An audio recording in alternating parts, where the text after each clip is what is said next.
하나님 말씀 사도행전 18장 18절에서 23절까지 말씀입니다. 말씀을 받기 위한 우리의 고백을 먼저 함께 합니다.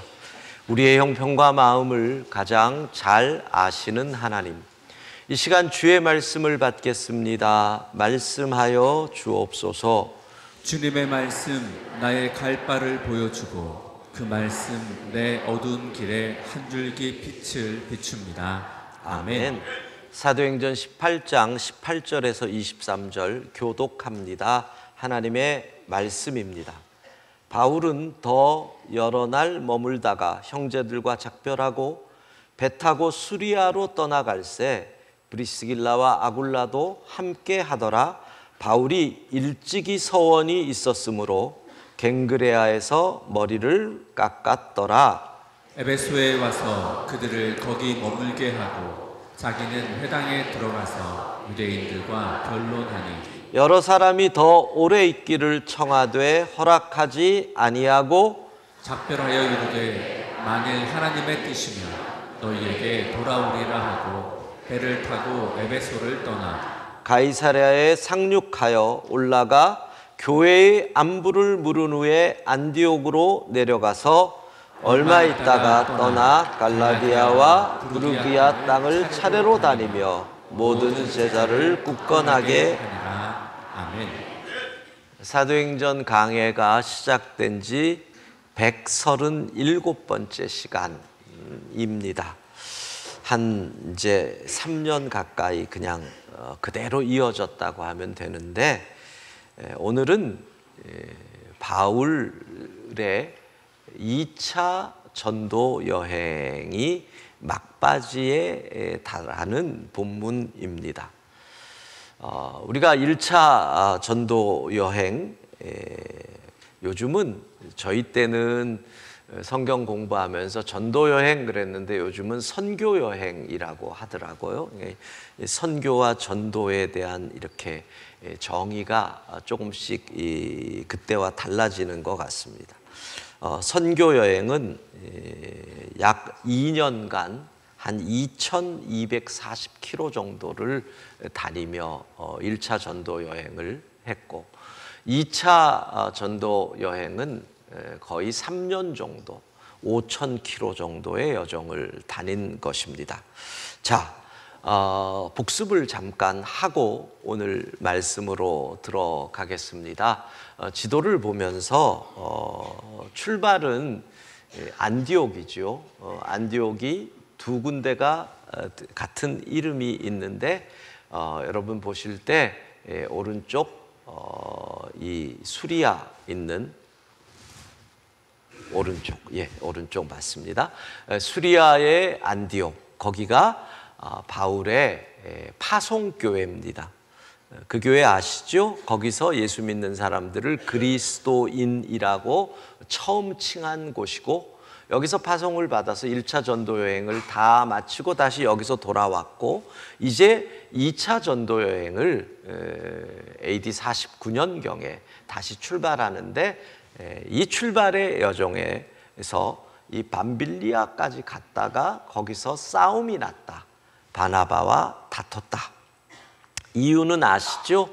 바나바의 조카라고 할 수 있는 마가라고 하는 요한을 데리고 가느냐 마느냐. 왜? 1차 전도 여행에서 이 마가라는 요한이 중도 탈락을 했거든요. 바울은 안 된다. 아마 바나바는 성품상 온유하고 사람을 품는 성품에다가 이 마가라고 하는 요한이 자기의 조카라고 하는 것도 작용을 했겠죠. 같이 가자. 심히 다투고 갈라섰다. 바나바는 조카를 데리고 자기의 고향인 구브로, 키프로스, 사이프러스 거기로 가고, 바울은 새로운 2차 전도 여행과 3차 전도 여행의 파트너를 얻게 됩니다. 실라, 바울과 실라가 거기서 이제 출발해서 길리기아를 거쳐서 아마 밤빌리아에서 갔을 수도 있고요. 루스드라와 더베로 갑니다. 여러분, 루스드라는 우리가 아는 지역 기적이죠. 1차 전도 여행 때 태어나면서부터 걷지 못했던 사람을 고쳤던 곳. 그래서 바울과 바나바를 그들의 신으로 제우스와 에르메스다 해가지고 경배하려고 했기에 극구 사양했던 그 동네. 결국 바울이 돌을 맞아서 죽은 줄 알고 시체인 줄 알고 성 밖에 버렸던 동네. 근데 이 루스드라에서 바울은 참 놀라운 겁니다. 그 고난의 땅에서 하나님이 예비하신 또 다른 은혜를 체험하는데 디모데, 바울의 영적 아들이라고 할 수 있는 디모데를 만나고, 디모데는 여기서부터 바울과 함께 이 전도 여행을 함께 다니게 됩니다.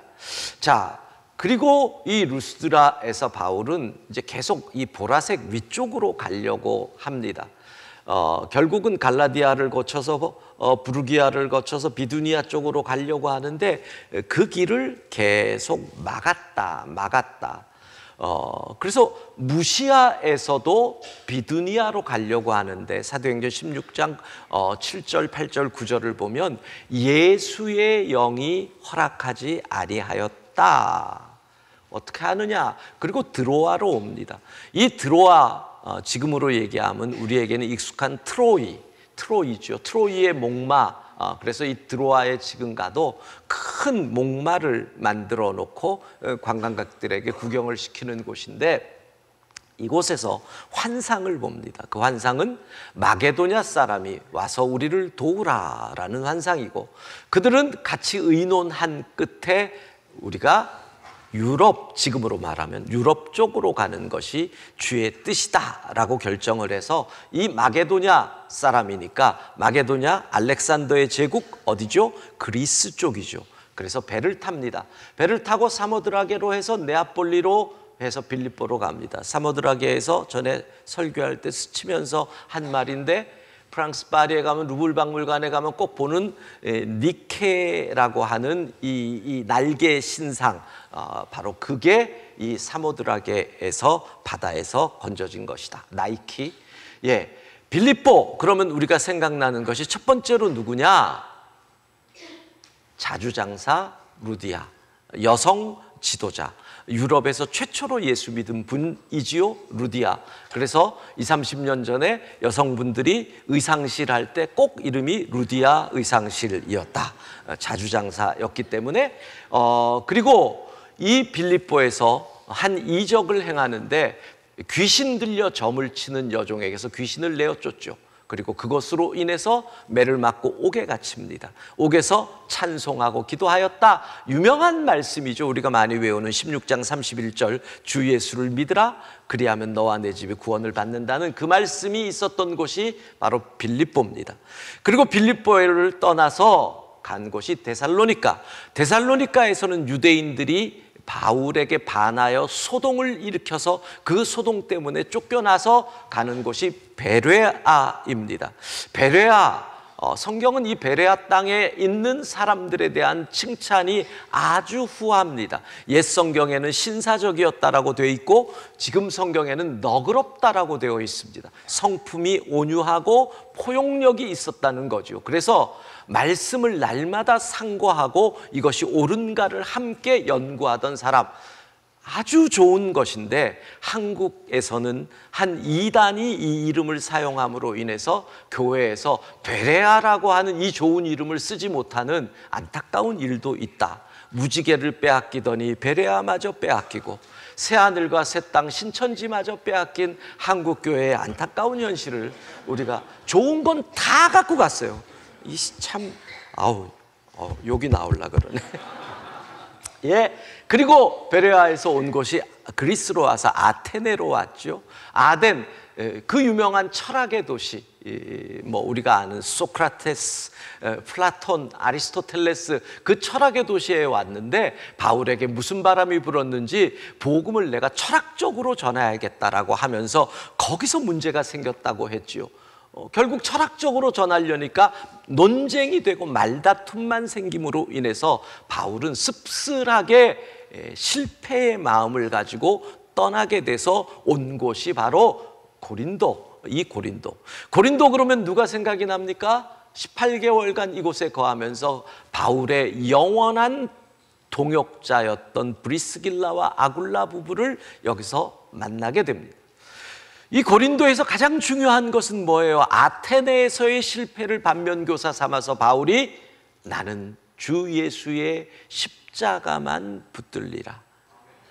오직 예수 그리스도의 십자가만을 자랑하겠다고 하는 바울의 이 터닝 포인트, 전기가 되었던 곳이 바로 아덴에서 고린도가 됩니다.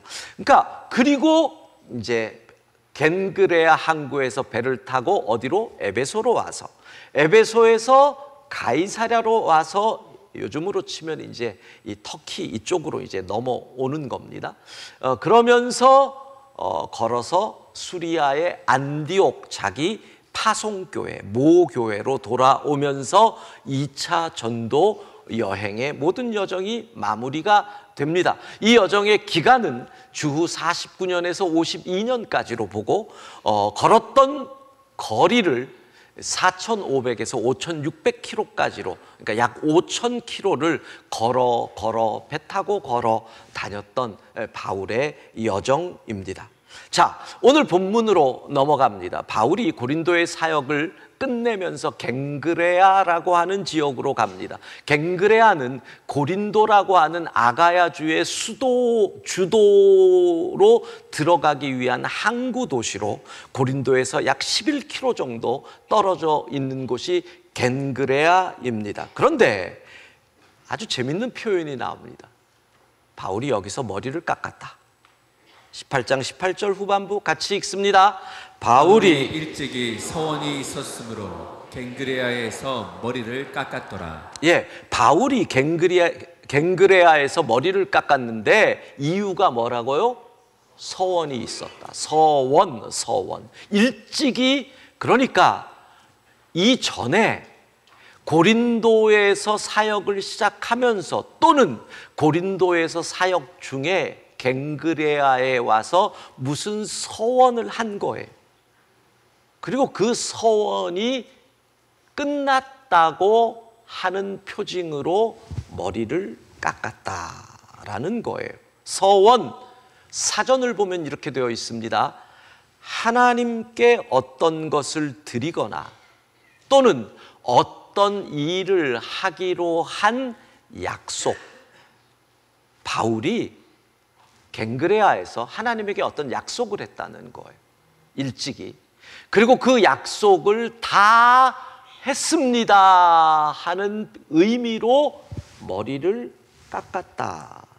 자, 우리는 일반적으로 이 서원이라는 말을 요즘은 잘 안 쓰고 서원을 대신해서 맹세 또는 약속 이렇게 됩니다.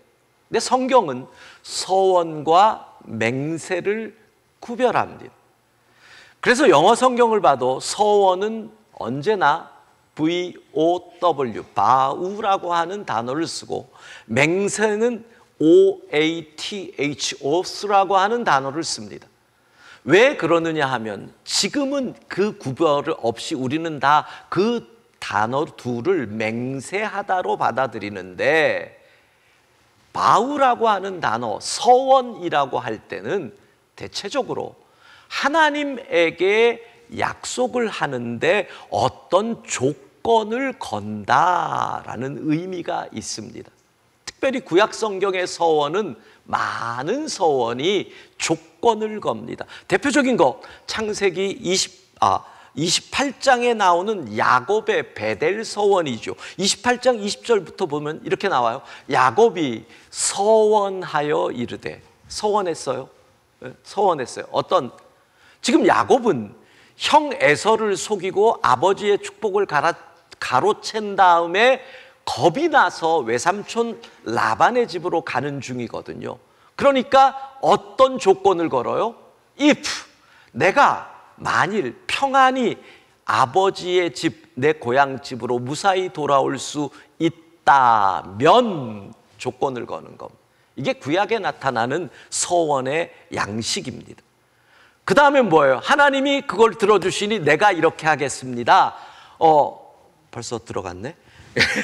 예. 그러면서 나온 얘기 가운데 하나님이 여호와가 나의 하나님이 되고 뭐 여호와의 집을 이곳이 여호와의 집이 되고 그러면서 그 유명한 11조 소원 내가 반드시 하나님께 11조를 드리겠습니다. 아시겠죠? 조건이 걸린 맹세. 이게 소원입니다. 또 소원의 또 하나의 대표적인 우리가 잘 아는 게 사무엘상 1장 11절이잖아요. 이게 한나의 소원입니다. 여러분 아시다시피 한나는 자식이 없었습니다. 그래서 또 다른 이 부인이었던 한나의 남편의 부인이었던 브닌나에게 늘 핍박을 받았습니다.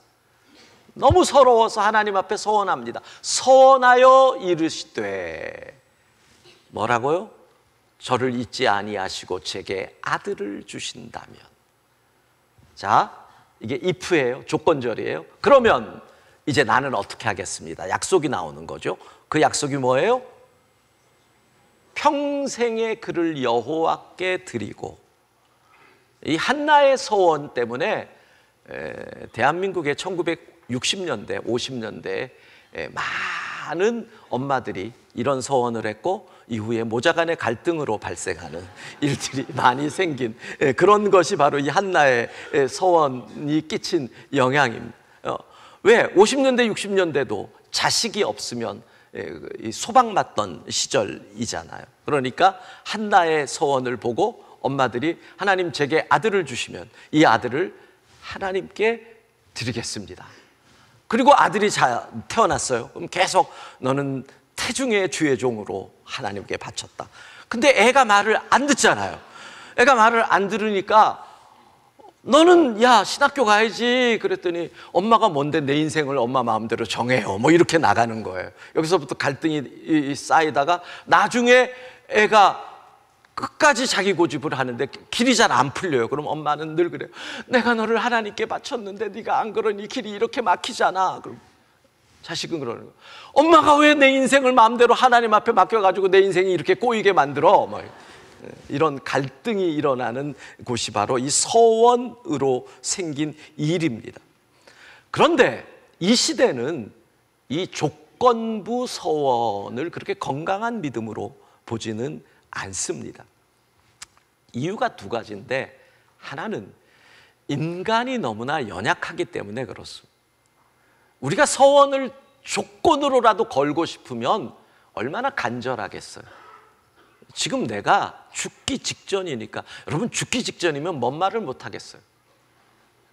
그래서 하나님에게 서원으로 딜을 거는데 인간의 특성, 화장실 갈 때와 나올 때가 바뀐다. 그리고는 그 뒤에 팔로우업이 없는 거예요. 근데 이 서원은 구약적으로 보면 하나님은 반드시 이 서원의 값을 찾으시거든요. 그래서 대표적인 것이 이 서원의 비극이 사사기에 나오는 입다의 서원입니다. 시간 관계상 나중에 여러분이 확인해 보십시오. 입다의 서원, 서원 때문에 딸을 제물로 내어놨어요. 결국은. 그래서 인간의 연약함을 알기에 우리는 이 서원이라고 하는 부분을 조심해야 된다. 두 번째, 이 시대가 가지고 있는 믿음은 하나님에 대한 전적인 신뢰를 건강한 믿음으로 우리는, 그러니까 하나님은 모든 것을 알고 계시고 하나님은 나를 향한 선하신 뜻이 있는 분이시기 때문에 믿고 맡기면 하나님의 뜻대로 이루어지는 것이 가장 선하다는 이 믿음이 있기에 우리의 문제를 해결하기 위해서 조건을 거는 이것이 그렇게 건강한 믿음으로 보지 않는다라는 거예요. 자, 그런데 오늘 바울의 서원은 그런 성경에 나오는, 구약에 나오는 일반적인 바우와는 달라서 우리는 이런 서원을 나시린 서원이라고 얘기를 합니다. 민수기 6장에 나오는 나시린 서원을 보면 바울의 서원을 알 수 있습니다. 6장 2절 같이 읽습니다. 이스라엘 자손에게 전하여 그들에게 이르라. 남자나 여자가 특별한 서원 곧 나시린의 서원을 하고 자기 몸을 구별하여 여호와께 드리려고 하면 예, 이건 특별한 서원이에요. 그래서 영어 성경을 봐도 special vow 이렇게 돼 있어요. 특별한 서원인데 이건 어떤 거냐면 자기 몸을 구별하여 거룩함으로 하나님께 드리는 서원이에요. 이 나실인 서원은 기한이 두 가지예요. 평생 나실인 서원이 있고 일정 기한을 서원하는 게 있습니다. 평생 나실인 서원을 했던 사람, 대표적인 사람 아까 사무엘. 그래서 뭐라 그래요? 한나가 기도할 때 머리에 삭도를 대지 아니하겠습니다. 평생 나실인 서원한 대표 세례 요한. 나실인 서원했다가 무너진 대표 삼손. 왜? 나실인 서원은 그래서 무엇을 요청하느냐면 하나님께 거룩히 너를 구별하여 드렸기 때문에 평생 머리를 깎지 않는다. 또는 한 달, 1년을 서원했으면 그 기간 머리를 안 깎는다. 이렇게 돼 있고요. 포도주를 마시지 아니한다. 이거는 유대인의 삶에서 진짜 어려운 거거든. 6월절에 포도주를 마시는 그 민족, 포도주가 생활 음료수인 그 민족에게 내가 그걸 안 마신다는 건 보통 어려운 거 아니거든요. 근데 삼손은 머리 잘랐죠? 술 마시고 잠들었죠? 서원을 다 무너진 거예요. 삼손의 왜 마지막이 비극인지 알겠죠? 서원을 지키지 않은 비극이 되는 거예요. 자, 근데 왜 바울의 서원을 어떻게 부르냐? 나실인 서원이라는 거예요. 민수기 6장 18절을 보면 같이 읽습니다. 자기의 몸을 구별한 나실인은 회막문에서 자기의 머리털을 밀고 그것을 화목제물 밑에 있는 불에 들지며. 예, 내가 서원했던 그 기간이 끝나면 한 달을 하겠습니다. 1년을 하겠습니다. 하나님 앞에 내가 서원을 이루었습니다라고 신고를 하는 거예요. 요즘식으로 하면 신고. 그 신고의 방법이 뭐예요? 그동안 길었던 머리를 깎아서 하나님께 나중에 성전에 가서 화목제물로 같이 불에 태우는 것. 이게 신고인데 아까 어떻게 됐어요? 바울이 일찍이 서원을 하였는데 갱그레아에서 머리를 깎았더라. 그러니까 바울의 서원은 뭐예요? 나실인 서원. 어떤 내용으로 나실인 서원을 했는지는 조금 후에 말씀을 드리고 그 서원이 끝났다. 기간이 끝났다. 그러니까 하나님 앞에 서원을 지켰습니다. 충성, 신고, 머리 깎음. 이게 아까 읽었던 본문의 내용이 된다라는 거예요. 자, 그러면 어떤 서원을 했을까? 이건 이제부터는 해석이고 추측이에요. 제 생각에는 먼저는 감사로 이것을 시작을 했습니다.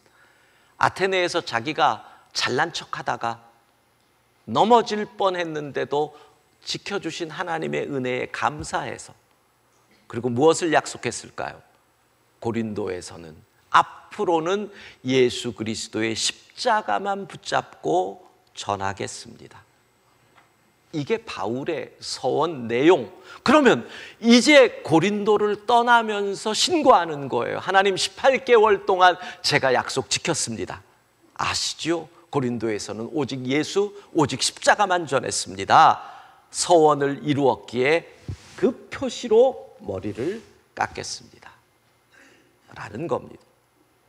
자, 오늘 제가 왜 이렇게 서원에 관한 이야기를 길게 할까요? 의외로 우리도 믿음 생활하면서 이와 같은 서원을 많이 한다는 겁니다. 어떤 분은 힘들 때 조건부 서원을 걸기도 합니다. 어떤 분은 일정 기간을 정해놓고 서원 많이 합니다.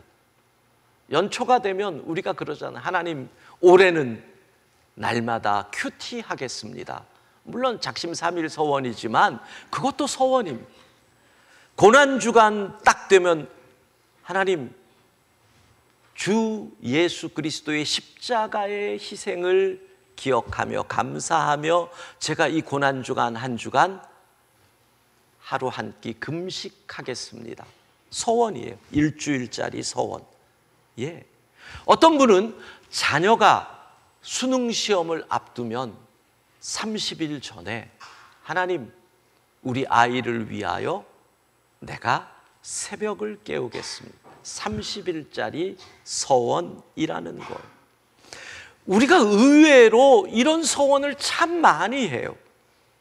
그래서 오늘 여러분들이 하는 서원, 어차피 나도 그냥 믿음으로 하나님 앞에 약속하는 것을 제대로 하기 위해서, 그렇잖아요. 믿음의 길 걸어가면서 얼마나 많이 해요. 약속하고. 나실인 서원의 세 가지 특징을 보면서 우리의 서원을 점검하려고 하는 거예요. 자, 나실인 서원의 첫 번째 특징은 뭐냐? 서원의 동기가 감사예요. 감사. 내게 주신 은혜가 너무나 커서, 나를 사랑하사 자기 몸을 버리신 하나님의 아들 예수 그리스도를 믿을 수 있는 믿음 주심이 너무 감사해서, 나를 피택해서 안수집사, 권사, 장로 삼으신 주의 은혜가 너무 감사해서, 내게 직장을 주신 은혜가 감사해서, 감사가 서원의 동기라는 거예요. 그렇다면 여러분이 어떤 서원을 하려고 하면 여러분의 서원의 동기를 점검하셔야 돼요. 엄마들이 자녀가 군대를 가게 되면 기간을 정해놓고 새벽을 깨우는 분들이 많아요. 어떤 엄마들은 기도할 때 그래, 하나님, 어쩌다가 우리 애가 진짜 대한민국 같이 전쟁이 있을 것 같은 나라에 태어나서 이렇게 이 나이에 군대 가가지고 고생을 하는데 다칠지도 모르는데 하나님 어떻게 하다가 이딴 나라에 우리 아들이 태어나게 하셔가지고 지켜주시고 뭐 이런. 여러분, 서원의 동기는 감사라 그랬잖아요. 동기를 변화시키라는 게 어떻게, 하나님, 우리 아들이 23살 되는 이때까지 건강하게 자랐습니다. 진짜 감사합니다. 우리 아들이 장성하여 국가를 지키는 일에 쓰임받게 되어서 너무 감사합니다. 서원의 동기를 바꾸는 거예요. 수능, 하나님, 어떤 나라는 원하면 대학을 다 갈 수 있다는데 이놈의 나라는 대학 가려고 이 난리를 하고 킬러 문항 때문에 난리가 나고, 이런 나라에서 우리 애가 이 수능을 봐야 되는데 어떡합니까? 이러는 게 아니라, 하나님, 우리 애가 그 어린 것이 벌써 고등학교 3학년이 되었습니다. 아픈 순간도 있었고 힘든 순간도 있었지만 하나님 은혜로 여기까지 와서 애가 수능을 본다니 너무너무 감사합니다. 너무 감사해서 제가 아이 수능 때까지 30일 아이를 위해 새벽을 깨우려고 합니다. 동기를 감사로 바꿔야 합니다. 그게 소원을 제대로 하는 거예요. 두 번째, 자발성이에요. 누가 시켜서가 아니라 내가 감사해서, 그러니까 서원은 기쁨으로 하는 거예요. 기쁨으로. 내가 원해서 기쁘게 감당하겠습니다. 동기는 감사로 바꾸고 자발적으로 소원을 하는 거죠. 그러면 이 소원의 완성은 뭐예요? 그래서 약속을 만드는 거예요. 물론 여러분, 조건 없는 약속이에요. 조건 없는 약속이. 하나님, 제가 이 은혜가 너무나 감사해서 30일 동안 새벽을 깨우겠습니다. 제가 주의 은혜가 너무나 감사해서 이번 고난주간 하루에 한 끼를 금식하겠습니다. 약속. 그러니까 바울은 무엇을 약속했어요? 하나님, 내가 고린도에서 복음을 전할 때 오직 십자가의 복음만 전하겠습니다. 이 약속. 그래서 동기가 감사고 자발적으로 기쁨으로 하나님 앞에 약속을 하는 것, 이게 서원이라는 거죠. 그러니까 우리가 앞으로 믿음의 길 걸어가면서 얼마나 많은 서원을 할 거예요. 그때마다 잊지 마시라는 거죠. 자, 그러면 이렇게 서원을 말씀하다 보니까 진짜 떠오르는 게 있어요. 우리가 드디어 서원을 할 때가 되었구나. 다음 주 온교우 출석 전도주. 전도의 소원을 할 때가 되었구나라는 생각이 드는 거예요. 여러분에게 정말 주의 은혜가 감사하다면 여러분들이 자발적으로 소원을 해보세요. 제가 비록 지금 옆구리를 찌르고 있지만 자원하여 소원을 해보세요. 어떤 소원? 첫 번째, 예를 드리는 거예요. 전도 대상자를 위해 기간은 일주일이에요. 오늘부터 하루 최소한 한 번 이름 부르며 기도하겠습니다. 이게 소원이. 두 번째, 전도 대상자를 위해 이번 주간에 최소한 한 끼는 금식을 하겠습니다. 여러분, 이 정도면 넉넉한 거죠. 원래는 하루에 한 끼 그러려고 그랬어요. 근데 여러분을 생각해서 일주일에 한 번이면 이 정도면 좀 넉넉한 거 아니에요? 제가 상식적인 목사예요. 그렇게 거기도 혹시 몰라서 괄호도 있잖아요. 건강이 허락하는 한. 여러분이 빠져나갈 구멍을 다 열어주면서 이렇게 하니까 이 정도면 뭐. 세 번째, 전도 대상자에게 하루에 한 번은 연락해서 권면하겠습니다. 이게 우리의 소원이에요, 이번 주간. 그리고 주일인데 전도 대상자가 안 와요. 여러분이 정말 이렇게 진실하게 했어요? 안 와요? 그건 하나님 책임이에요. 하나님. 그렇잖아요. 우리가 할 모든 것은 다 한 거예요. 열매는 하나님이 하실 일이잖아요.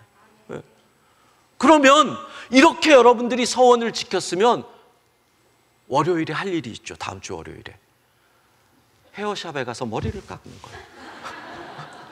서원을 지켰으니까 머리를 깎으러 다 가는 거죠. 동네 미장원이 미어 터지는 거예요. 파마를 하시든지 커트를 하시든지, 하나님 제가 서원을 지켰습니다, 충성 신고합니다. 이렇게 우리가 온교우 출석 전도주의를 끝내는 거죠. 사랑하는 성도 여러분, 이번 주가 전도를 통하여 하나님이 기뻐하시고 우리에게 기쁨이 임하는 천국의 잔치가 될 줄로 믿습니다. 찬양하십시다. 미랄.